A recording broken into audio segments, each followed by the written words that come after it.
স্বাগতম আপনাকে আদি বুক সাফের এই বিশেষ বাংলা অডিও বুকে, যেখানে আমরা শুনুন the art of saving money, grow rich with the money monk, Manoj অরোরার লেখা এক যুগান্তকারী গ্রন্থ, যা শুধু টাকা বাঁচানোর কলা শেখায় না, শেখায় অর্থের সাথে সম্পর্ক গড়তে, ভবিষ্যতের নিরাপত্তা তৈরি করতে এবং ধন সম্পদ অর্জনের একটি গভীর দর্শন। এটি একটি বই নয়, এটি এক মানসিক বিপ্লব, যেখানে আপনি বুঝবেন সঞ্চয় মানেই কৃপণতা নয়। সঞ্চয় মানে হলো ভবিষ্যতের সম্ভাবনার বীজ বপন। এই বইয়ে আপনি জানতে পারবেন মানি মঙ্ককে, কেন সঞ্চয় করাটা বিনিয়োগের প্রথম ধাপ, কিভাবে ছোট ছোট অর্থনৈতিক সিদ্ধান্ত বদলে দিতে পারে আপনার জীবনের মানচিত্র, এবং কিভাবে আপনি গড়ে তুলতে পারেন এমন এক মানসিকতা যা আপনাকে ধনী হওয়ার পথ দেখাবে, অর্থ, মন ও মস্তিষ্কে। মানি মঙ্ক শুধুই অর্থ সম্পর্কে নয়, সে শেখায় শান্তি, ধৈর্য ও লক্ষ্যভিত্তিক জীবনের মাধ্যমে ধনবান হওয়ার উপায়। এই অডিও বুকটি যদি মন দিয়ে শোনেন, তাহলে আপনি শুধু টাকা সেভ করার উপায় শিখবেন না, আপনি শিখবেন কিভাবে সেই টাকা দিয়ে নিজের স্বপ্নকে রূপ দিতে হয়। চলুন শুরু করি এই অসাধারণ যাত্রা। দি আর্ট অফ সেভিং মানি এর প্রথম অধ্যায়ের দিকে এগিয়ে যাই। সাথে থাকুন, বদলে দিন আপনার অর্থনৈতিক ভবিষ্যৎ। অধ্যায় 1, অর্থ সঞ্চয়ের আসল মানে। শুরু হোক আমাদের যাত্রা মানি মঙ্কের সঙ্গে। একজন তরুণ উচ্চ বেতনের চাকরি করে, বিলাসবহুল জীবনযাপন করে, কিন্তু মাসের শেষে তার ব্যাংক অ্যাকাউন্ট ফাঁকা হয়ে যায়। সেভাবে আরেকটু বেতন পেলে সব ঠিক হয়ে যাবে। কিন্তু বেতন বাড়ে, খরচও বাড়ে, আর সঞ্চয় সেটা রয়ে যায় শূন্য। এই গল্পটা শুধু তার নয়, এটা আমাদের অনেকের জীবনের প্রতিচ্ছবি। এখানেই প্রবেশ করে মানি মঙ্ক, একজন গুরু যিনি অর্থ নিয়ে ভাবার দৃষ্টিভঙ্গি বদলে দেন। তিনি বলেন, সঞ্চয় কোনো শাস্তি নয়, এটা তোমার ভবিষ্যতের প্রতি দেওয়া উপহার। আমরা শিখেছি কিভাবে টাকা উপার্জন করতে হয়, কিন্তু শিখিনি কিভাবে সেই টাকাকে ধরে রাখতে হয়। মানি মঙ্ক শেখান, আপনার আয় যতই হোক না কেন, যদি আপনি সঞ্চয় করতে না পারেন, তাহলে আপনি সত্যিকারের স্বাধীন নন। তিনি জিজ্ঞেস করেন, আপনি কি সত্যিই জানেন কেন সঞ্চয় করছেন, নাকি শুধু সমাজ বা অভ্যাসের কারণে? সঞ্চয়ের অর্থ শুধু একটা সংখ্যা নয়, এটা হলো আপনার মুক্তি, সাহস এবং ভবিষ্যতের ওপর নিয়ন্ত্রণ। এই অধ্যায়ে মনোজ অরোরা আমাদের দেখান যে অর্থ সঞ্চয় মানে কেবল খরচ কমানো নয়, বরং এটা হলো নিজের জীবনের নিয়ন্ত্রণ নেওয়া, ইচ্ছেগুলোকে সংযত করে দীর্ঘমেয়াদী লক্ষ্যে পৌঁছানোর জন্য প্রস্তুতি নেওয়া। আজ কিছু ত্যাগ না করলে আগামীকাল আপনি বাধ্য হবেন আরও বড় ত্যাগ করতে।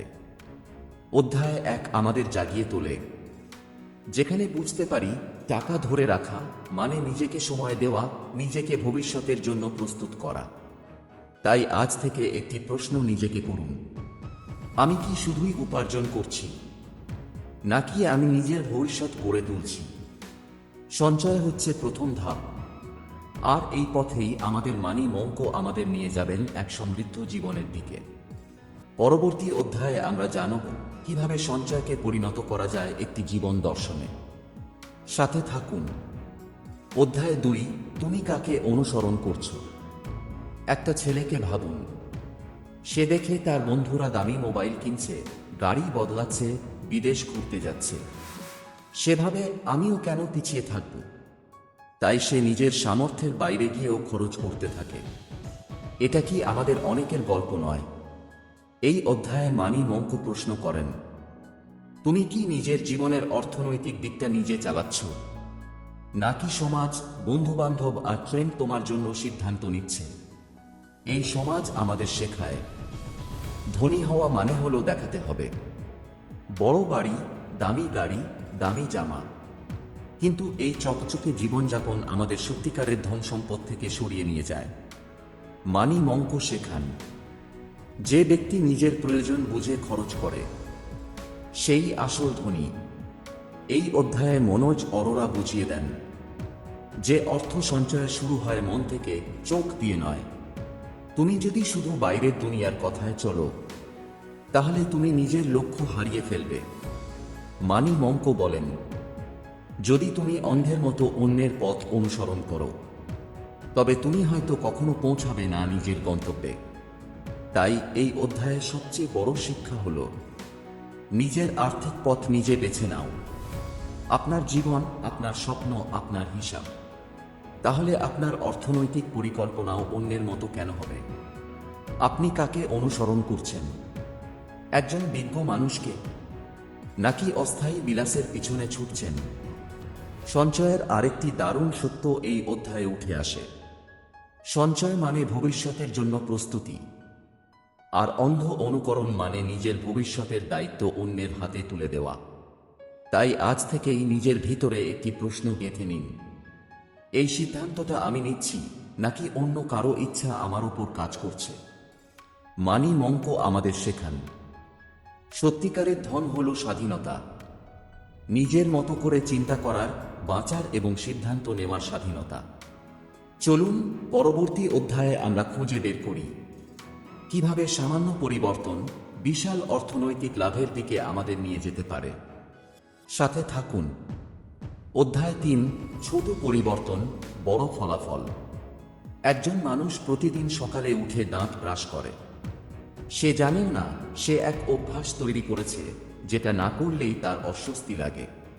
ঠিক তেমনি অর্থ সঞ্চয়ের ক্ষেত্রেও যদি আমরা ছোট একটা অভ্যাস তৈরি করতে পারি, তাহলেই জীবনে বড় আর্থিক পরিবর্তন আনতে পারি। মানি মঙ্ক বলেন, বড় কিছু করতে গেলে ছোট ছোট শুরু দরকার, এবং সেই ছোট পরিবর্তনগুলোই একসময় বিশাল সম্পদ তৈরি করে। আমরা অনেক সময় ভাবি, বেতন বেশি না হলে সঞ্চয় করব কিভাবে? কিন্তু মানি মঙ্ক শেখান, সঞ্চয় কখনো আয়নির্ভর নয়, সেটা নির্ভর করে মনোভাবের ওপর। এই অধ্যায়ে একটি সহজ অথচ অসাধারণ টেকনিক শেখানো হয়। পে ইয়োরসেলফ ফার্স্ট মানে কি? আপনি যখনই বেতন পান, সবার আগে নিজের জন্য কিছু টাকা আলাদা করে রাখুন। না পরিবার, না এমআই, না বিল, সবার আগে আপনি। এটা অহংকার নয়, এটা হলো নিজেকে সম্মান দেওয়া। ধরুন আপনি প্রতি মাসে মাত্র 10% আয় সঞ্চয় করেন। সেটা হয়তো আজ সামান্য মনে হচ্ছে, কিন্তু 10 বছর পর দেখবেন সেটাই হয়ে গেছে আপনার সবচেয়ে বড় সুরক্ষার ঢাল। মানি মঙ্ক শেখান, আর্থিক স্বাধীনতা আসে ধীরে, ধৈর্য, অভ্যাস আর সচেতনতার মাধ্যমে। এখানে ছোট একটি কাহিনী বলা হয়। একজন সেলসম্যান তার 500 টাকা দৈনিক আয় থেকে প্রতিদিন মাত্র 50 টাকা সঞ্চয় করতেন। 10 বছরে সে যা সঞ্চয় করল, তা দিয়ে সে একটি ছোট ব্যবসা শুরু করল। আজ সে আর সেলসম্যান নয়, সে একজন সফল উদ্যোক্তা। এখানেই লুকিয়ে আছে এই অধ্যায়ের মূলমন্ত্র, কনসিস্টেন্সি বিটস ইন্টেন্সিটি। অর্থাৎ আপনি যদি নিয়মিতভাবে ছোট ছোট সঞ্চয় করেন, তা একবারে বড় অঙ্ক জমানোর চেয়েও অনেক বেশি কার্যকর। আজ থেকেই আপনি নিজের জীবনে ছোট একটা নিয়ম তৈরি করুন। প্রতি আয় থেকে অন্তত 10% আলাদা করে রাখুন, না খরচ করার জন্য, বরং ভবিষ্যতের জন্য। আপনার এই ছোট সিদ্ধান্তই একদিন হয়ে উঠবে বড় সফলতার ভিত্তিপ্রস্তর।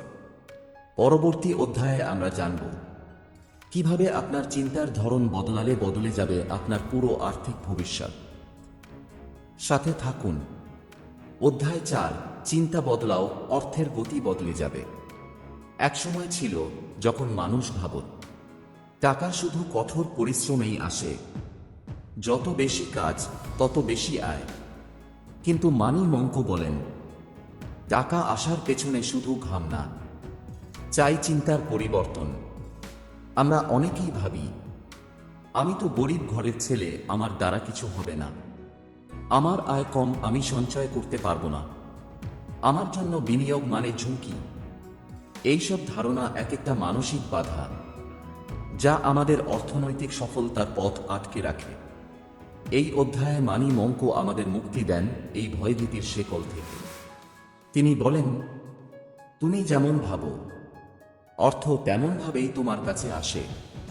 তুমি যদি সবসময় অভাবের চিন্তা করো, তবে অভাবই আসবে। তুমি যদি ভাবো আমি ধনবান হওয়ার যোগ্য, তবে জীবন সেই পথ খুঁজে বের করবেই। এখানে বলা হয় একটা সত্যিকারের ঘটনার কথা। একজন মহিলা, যার নাম অনিতা, তার স্বামী হঠাৎ অসুস্থ হয়ে পড়েন। অর্থের অভাবে পড়েন বড় বিপদে। সেই সময় সে ঠিক করে, আমি সেভ করব, ধীরে হলেও করব। সে প্রতি সপ্তাহে মাত্র 200 টাকা জমাতে শুরু করে। 5 বছর পরে সে একটা ছোট দোকান খোলে। আজ সে নিজের পায়ে দাঁড়িয়ে আছে। কেন? কারণ সে নিজের চিন্তাধারাকে বদলে নিয়েছিল। এই অধ্যায়ের মূল শিক্ষা: অর্থের সঙ্গে সম্পর্ক মানসিক সম্পর্ক। আপনার আয় যতই হোক, আপনার মানসিকতা যদি সঞ্চয় ও বৃদ্ধির হয়, তবে সাফল্য আসবেই। নেতিবাচক চিন্তাকে সরিয়ে দিন, ইতিবাচক মানসিকতা গড়ে তুলুন। মানি মঙ্ক শেখান চিন্তাভিত্তিক সঞ্চয়, অর্থাৎ আপনি আগে নিজের চিন্তাকে ধনী করুন, তারপর টাকা নিজেই আসতে থাকবে আপনার কাছে। তাই আজই নিজেকে জিজ্ঞাসা করুন, আমি কি নিজের চিন্তাগুলোকেই আমার শত্রু বানিয়ে ফেলছি, নাকি আমি তৈরি হচ্ছি চেতনা স্তরে ধনী হওয়ার জন্য? এই অধ্যায় আমাদের জানায়, সঞ্চয়ের পথে আসার আগে আমাদের দরকার একটি চিন্তার বিপ্লব। পরবর্তী অধ্যায়ে আমরা জানব কিভাবে আপনি অর্থকে নিজের নিয়ন্ত্রণে আনতে পারবেন, না যে অর্থ আপনাকে নিয়ন্ত্রণ করবে। সাথে থাকুন, জেগে উঠুক আপনার ভিতরের মানি মঙ্ক। অধ্যায় 5, তুমি টাকাকে নিয়ন্ত্রণ করো নাকি টাকা তোমায়। একটা ছোট গল্প দিয়ে শুরু করি। একজন লোক, নাম রমেশ। তাকে বাইরে থেকে দেখলে মনে হবে সে খুব সফল। চাকরি ভালো, গাড়ি আছে, বাড়ি আছে, দামি ফোন হাতে। কিন্তু মাসের শেষে তার হিসাব মেলে না। ঋণ বাড়ছে, মানসিক চাপ বাড়ছে। বাহ্যিক সফলতার আড়ালে সে এক অর্থনৈতিক দাস। এই অধ্যায়ের শুরুতেই মানি মঙ্ক বলেন, ধনী হওয়ার মানে এই নয় তুমি অনেক টাকা উপার্জন করো। ধনী হওয়া মানে তুমি টাকাকে নিয়ন্ত্রণ করো। টাকা যেন তোমার নিয়ন্ত্রক না হয়ে দাঁড়ায়। প্রতিদিন আমরা এমন অনেক সিদ্ধান্ত নিই যেগুলো আসলে আমাদের ওপর টাকার দখল বাড়িয়ে তোলে। অপ্রয়োজনীয় খরচ, বিলাসিতার পিছনে ছোটা, সামাজিক প্রতিযোগিতা, ইমোশনাল স্পেন্ডিং, এগুলো আমাদের স্বাধীনতা কেড়ে নেয়। এই অধ্যায়ে একটি গুরুত্বপূর্ণ বার্তা আসে, টাকার সাথে সুস্থ সম্পর্ক গড়ে তোলা শেখো। টাকা কোনো শত্রু নয়। টাকা হলো একটি শক্তি, যা সঠিকভাবে ব্যবহার করলে জীবন বদলে যায়, আর ভুলভাবে ব্যবহার করলে জীবন ধ্বংস হয়ে যায়।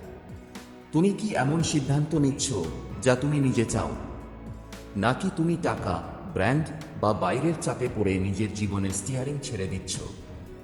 মনোজ অরোরা বলেন, যে মানুষ নিজের ইনকামের প্রতিটি রুপি কোথায় যাচ্ছে সেটা জানে, সেই হলো আসল অর্থনৈতিক বিজয়ী। মানি মঙ্ক শেখান, টাকাকে সম্মান করো, তাকে ভয় নয়, নিয়ন্ত্রণে রাখো। এখানে তিনি একটি কৌশল শেখান, বাজেটিং বা মাসিক আয় ব্যয়ের লিখিত পরিকল্পনা, যেটা আপনার টাকাকে অকারণে ছড়িয়ে পড়তে দেবে না। যদি আপনি আজ থেকেই ঠিক করেন, আমি সিদ্ধান্ত নেব কোথায় আমার টাকা যাবে, তবে আপনি আর কখনো বলবেন না, আমার টাকা কোথায় চলে গেল বুঝতে পারছি না। এই অধ্যায়ের শেষ প্রশ্নটি খুব গভীর। আপনি কি নিজের টাকার মাস্টার, নাকি আপনি টাকার এক নীরব দাস হয়ে আছেন? আপনার হাতে টাকা, নাকি টাকার হাতে আপনি? পরবর্তী অধ্যায়ে আমরা জানব সঞ্চয়ের পথ ধরেও কিভাবে জীবন উপভোগ করা যায়, সীমাবদ্ধতার মধ্যে থেকেও কিভাবে মুক্তি পাওয়া সম্ভব। সাথে থাকুন। অধ্যায় 6, সীমাবদ্ধতার মধ্যে রয়েছে স্বাধীনতা। একজন মানুষ পাহাড়ে ঘুরতে গেল। তার গাইড তাকে বলল, এই রশিটা ধরে রাখো, তাহলে তুমি নিরাপদে উঠতে পারবে। লোকটা ভাবল, এই রশি আমাকে বাধা দিচ্ছে। সে রশি ছেড়ে দিল, আর তারপর সে পড়ে গেল, আর সেই পাহাড়ে আর উঠতে পারল না। মানি মঙ্ক বলেন, বাজেট বা খরচে নিয়ন্ত্রণ হলো সেই রশির মতো। এটা তোমায় সীমাবদ্ধ করে না, বরং তোমার অর্থনৈতিক জীবনের পাহাড়ে উঠতে সাহায্য করে। এই অধ্যায়ে তিনি আমাদের শেখান, সঞ্চয় মানে শুধু ত্যাগ নয়, এটা হলো বেছে নেওয়ার স্বাধীনতা। আমরা যদি প্রতিদিন নিজের ইচ্ছা, চাহিদা আর খরচের মধ্যে পার্থক্য না করতে পারি, তাহলে কখনো আর্থিক স্বাধীনতা আমাদের জীবনে আসবে না। আজকাল মানুষ ভাবে, আমি কেন নিজের ইচ্ছাগুলো দমন করব? কিন্তু ইচ্ছার দাস হয়ে গেলে তুমি কখনই মুক্ত জীবন পাবে না। মানি মঙ্ক এখানে একটি উদাহরণ দেন। ধরা যাক আপনি মাসে 10 বার বাইরে খাচ্ছেন, এখন আপনি সেটা কমিয়ে আনলেন 4 বার। সেই টাকাটা আপনি সঞ্চয় করলেন বা বিনিয়োগ করলেন। 1 বছর পরে সেই সঞ্চয় হয়তো আপনার মেয়ের স্কুল ফি, বা হয়তো আপনাকে বাঁচাবে একটি হঠাৎ প্রয়োজনীয় চিকিৎসা খরচ থেকে। তাহলে প্রশ্ন হচ্ছে, কোনটা বেশি স্বাধীনতা? প্রতিদিন খরচ করা নাকি ভবিষ্যতের নিরাপত্তা তৈরি করা? এই অধ্যায়ে মনোজ অরোরা বলেন, সীমাবদ্ধতা মানে ত্যাগ নয়, এটা হলো সুনির্দিষ্ট লক্ষ্য রাখার নাম। Freedom lies not in spending blindly, but in choosing mindfully. Money Monk শেখান, Control is not punishment, it is power. যে নিজের চাহিদাকে নিয়ন্ত্রণ করতে পারে সেই আসল বিজয়ী, সেটা আয় বা সঞ্চয় দুটো ক্ষেত্রেই। এই অধ্যায়ের সবচেয়ে শক্তিশালী বার্তা হল, যে নিজেকে নিয়ন্ত্রণ করতে পারে সে যে কোনো অর্থনৈতিক ঝড় কাটিয়ে উঠতে পারে। সীমাবদ্ধতার মধ্যে থেকেই আপনি নিজেকে গড়তে পারেন, আপনার ভবিষ্যৎকে সুরক্ষিত করতে পারেন এবং শান্তিময় জীবনের পথে হাঁটতে পারেন। পরবর্তী অধ্যায়ে আমরা জানব কিভাবে আপনার দৈনন্দিন অভ্যাসগুলো গোপনে গড়ে তুলছে আপনার আর্থিক ভবিষ্যৎ। সাথে থাকুন। অধ্যায় 7, অভ্যাস, তোমার গোপন ধনসম্পদ। ধরুন একজন মানুষ প্রতিদিন সকালে ঘুম থেকে উঠে দৌড়ায়। সে একদিনেই সুস্থ হয় না, কিন্তু মাসের পর মাসে সে হয়ে ওঠে ফিট, চনমনে এবং আত্মবিশ্বাসী। এটাই অভ্যাসের জাদু। এই অধ্যায়ে মানি মঙ্ক বলেন, তুমি কিভাবে অর্থ ব্যয় করো, সঞ্চয় করো, প্রতিদিন যেসব ছোট সিদ্ধান্ত নিচ্ছ, সেগুলোর মাঝেই লুকিয়ে আছে তোমার ভবিষ্যতের সম্পদ। অভ্যাস মানে শুধু দন্তমজ্জায় গাঁথা কিছু কাজ নয়, অভ্যাস মানে নিজেকে গড়ে তোলা। সমস্যা হয় তখনই যখন খরচ করার অভ্যাস হয়ে যায় অসচেতন। যেমন, কোথাও যাচ্ছি, ক্যাফেতে ঢুকে পড়লাম, অনলাইন ডিসকাউন্ট দেখে অর্ডার করে ফেললাম, বাসায় থাকা জিনিস আবার কিনে ফেললাম। এই ছোট ছোট অভ্যাসই ধীরে ধীরে আমাদের অর্থ গিলে নেয়। মনোজ অরোরা এখানে একটি শক্তিশালী প্রশ্ন রাখেন, আপনার টাকা কোথায় যাচ্ছে আপনি কি জানেন? মানি মঙ্ক বলেন, অর্থ তোমার অভ্যাস অনুযায়ী চলে। তুমি যদি তাকে সম্মান করো, সে তোমাকে পুরস্কৃত করবে। তুমি যদি তাকে অবহেলা করো, সে একদিন তোমার পাশে থাকবে না। এই অধ্যায়ে তিনি শেখান, আর্থিক অভ্যাস গড়ার 3টি স্তম্ভ। ট্র্যাক করা, প্রতিদিন কত খরচ হচ্ছে লিখে রাখা। রিভিউ করা, সপ্তাহে একবার দেখো কি দরকার ছিল, কি ছিল না। ইমপ্রুভ করা, যেখানে খরচ কমানো যায় সেখানে নিজেকে প্রশিক্ষিত করো। এটা ঠিক যেমন শরীর চর্চা, প্রথমে কঠিন মনে হবে, কিন্তু অভ্যাস হলে তোমার টাকা নিজেই কথা বলতে শুরু করবে। একজন ধনী আর একজন গরিবের মধ্যে পার্থক্য শুধু আয় নয়, আর্থিক অভ্যাসই মূল তফাৎ। তুমি যদি আজ থেকেই শুরু করো, বাজেট করা, সঞ্চয়ের অভ্যাস করা, অপ্রয়োজনীয় খরচ চিনে নেওয়া, তবে আগামী 10 বছর পর তোমার জীবন একেবারে বদলে যাবে। এই অধ্যায়ের মূল বার্তা, তোমার প্রতিদিনের অভ্যাসই তৈরি করে তোমার অর্থনৈতিক ভবিষ্যৎ। পরবর্তী অধ্যায়ে আমরা জানব কেন অনেক আয় করেও অনেকেই গরিব থাকে, আর কিছু মানুষ অল্প আয়ের মধ্যেও ধনী হয়ে ওঠে। সাথে থাকুন। অডিওবুক সেলফে শুনতে থাকুন মানি মঙ্কের জীবন বদলে দেওয়া অর্থযাত্রা। অধ্যায় 8, আয় বেশি তবু গরিব কেন। ধরুন 2 বন্ধু, রাহুল ও রাজ।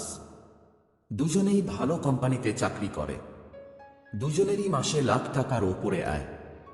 তবু কিছুদিন পর দেখা গেল রাহুল টেনশনে ঋণে ডুবে যাচ্ছে, আর রাজ শান্ত, নিশ্চিন্ত, ভবিষ্যতের জন্য প্রস্তুত। কেন এমন হলো? এই অধ্যায়ে মানি মঙ্ক বলেন, বেশি আয় করলেই ধনী হওয়া যায় না। তুমি কতটা সংযমী, সচেতন আর লক্ষ্য নির্ভর, সেটাই ঠিক করে ধনীকে। এই অধ্যায়ে উঠে আসে এমন অনেক মানুষের গল্প যারা হাজার হাজার টাকা আয় করেও মাসের শেষে ফাঁকা হাতে থাকেন। কারণ খরচের সীমা নেই, দেখানোর জীবনে অভ্যস্ত, বাজেট নেই, সঞ্চয় নেই, নিজের ভবিষ্যতের জন্য কোনো দায়িত্ববোধ নেই। মানি মঙ্ক জোর দিয়ে বলেন, তোমার আয় নয়, তোমার আর্থিক শৃঙ্খলাই ঠিক করবে তুমি ধনী না গরিব। মনোজ অরোরা একটি বাস্তব উদাহরণ দেন। একজন ব্যক্তি যিনি 50,000 টাকা আয় করেন, মাসে 10,000 টাকা সঞ্চয় করেন, আর অন্যজন যিনি 1 লক্ষ টাকা আয় করেও সব খরচ করে ফেলেন। প্রথমজন ভবিষ্যতে একটা ফ্ল্যাট কিনতে সক্ষম হয়, আর দ্বিতীয়জন শুধু ঋণের মধ্যে ডুবে যায়। তাই প্রশ্ন হচ্ছে, তুমি কি নিজের আয়ের দাস, নাকি সেই আয়ের পরিচালক? মানি মঙ্ক শেখান, যতই আয় বাড়ুক না কেন, যদি চরিত্র না গড়ে ওঠে, তবে সেই অর্থ একদিন ধ্বংসের কারণ হয়ে দাঁড়ায়। এই অধ্যায়ের মূল শিক্ষা, আয় বাড়াও ঠিক আছে, কিন্তু সেই আয়ের সঠিক ব্যবহার না জানলে, তোমার হাতে অর্থ থাকলেও তুমি অভাবী হয়ে থাকবে। তোমার খরচের অভ্যাস, সঞ্চয়ের অভ্যাস, বিনিয়োগের অভ্যাস, এই তিনটি তৈরি করে তোমার আর্থিক চরিত্র। একটি শক্তিশালী লাইন দিয়ে এই অধ্যায় শেষ হয়, তুমি যতটা আয় করো সেটা গুরুত্বপূর্ণ নয়, তুমি কতটা রেখে দাও ভবিষ্যতের জন্য, সেটাই তোমার আসল সম্পদ। পরবর্তী অধ্যায়ে আমরা জানব কিভাবে ছোট ছোট লক্ষ্য নির্ধারণ করে অর্থ সঞ্চয় ও বিনিয়োগকে একটা মজার খেলায় পরিণত করা যায়। সাথে থাকুন, জানুন, ভাবুন, আর ধীরে ধীরে বদলে ফেলুন নিজেকে মানি মঙ্কের মতো এক সঞ্চয় দর্শনে। অধ্যায় নয়, ছোট লক্ষ্য, বড় সাফল্য। তোমাকে যদি কেউ বলে আগামী 1 বছরে 10 লক্ষ টাকা সঞ্চয় করো, তুমি বলবে অসম্ভব। কিন্তু যদি কেউ বলে প্রতিদিন মাত্র 275 টাকা সঞ্চয় করো, তাহলে হিসেব করো, 275 টাকা 365 দিন, প্রায় 1 লক্ষ টাকা। এটাই হলো ম্যাজিক। এই অধ্যায়ে মানি মঙ্ক শেখান, বড় লক্ষ্যে পৌঁছানোর জন্য বড় সিদ্ধান্ত নয়, চাই ছোট ছোট ধারাবাহিক পদক্ষেপ। আমরা অনেক সময় টাকা সঞ্চয় করতে চাই, কিন্তু লক্ষ্যটা এত বড় রাখি যে ভয় পেয়ে যাই, তখন আমরা কিছুই করি না। এই অধ্যায়ে শেখানো হয় ব্রেক ইট ডাউন টেকনিক, অর্থাৎ বড় লক্ষ্যকে ভেঙে ফেলো ছোট ছোট অংশে। উদাহরণস্বরূপ, লক্ষ্য 1 বছরে 1 লক্ষ টাকা সঞ্চয়, প্রতি মাসে 8 রুপিয়া 333, প্রতি সপ্তাহে 1 রুপিয়া 900, প্রতিদিন 275 রুপিয়া। শোনো, প্রতিদিন 275 টাকা সঞ্চয় করা সম্ভব যদি তুমি 1 কাপ কফির দাম বাঁচাও, অপ্রয়োজনীয় অনলাইন অর্ডার বাদ দাও, বা ছোটখাটো খরচে নিয়ন্ত্রণ করো। মানি মঙ্ক বলেন, যখন তুমি লক্ষ্যকে ছোট করো, তখন ভয়টা কমে যায়, কাজটা সহজ মনে হয়, আর সফলতার সম্ভাবনা বাড়ে। তুমি যদি শুধু বলো আমি টাকা সঞ্চয় করব, তা কোনো কাজেই আসবে না। তুমি যদি নির্দিষ্ট লক্ষ্য ঠিক করো, সময় বেঁধে দাও, আর ভাগ করে ফেলো, তবেই সেই লক্ষ্য হবে বাস্তব। এই অধ্যায়ের মূল শিক্ষা, big goals break motivation, small goals build momentum. পরিকল্পনা ছাড়া সঞ্চয় হয় না। সঞ্চয়কে খেলায় পরিণত করো, তাহলেই মজা পাবে, চাপ না। মানি মঙ্ক বলেন, প্রতিদিন নিজের একটি ছোট জয় তৈরি করো, সেই জয়গুলোই একদিন তোমার অর্থনৈতিক বিজয়ের মহাসড়ক হবে। আজকের প্রশ্ন, তুমি কি শুধু স্বপ্ন দেখছো নাকি পরিকল্পনা করছো? স্বপ্ন দেখতে ভালো, কিন্তু লক্ষ্য তৈরি না করলে সেই স্বপ্ন বাতাসে মিশে যায়। পরবর্তী অধ্যায়ে আমরা জানব কিভাবে আত্মনিয়ন্ত্রণই হতে পারে সঞ্চয়ের সবচেয়ে শক্তিশালী হাতিয়ার। সাথে থাকুন।